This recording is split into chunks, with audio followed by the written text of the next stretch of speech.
ప్రియమైన వాళ్ళారా, బాగున్నారా? మరొక వచనం ధ్యానించుకుందాం. ఆదికాండము 49:16.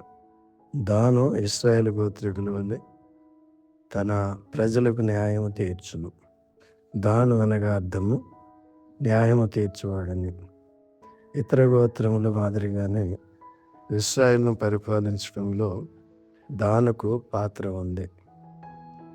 అంతిమ తీర్పు తీర్చు దైవికమైన న్యాయవాది ప్రభువైన యేసుక్రీస్తు. మరియు ధవళమైన మహా సింహాసనమును దాని యందు ఆసీనుడైన ఒకనిని చూచితిని. భూమి ఆకాశములు ఆయన సముఖము నుండి పారిపోయాను. వాటికి నిలువ చోటు కనబడకపోయాను.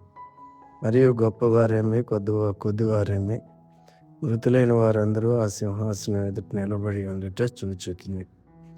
అప్పుడు గ్రంథములు విప్పబడెను, మరియు జీవ గ్రంథమును వేరొక గ్రంథము విప్పబడెను.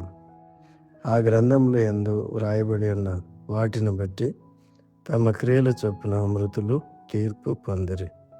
ప్రకటన 20:11-12.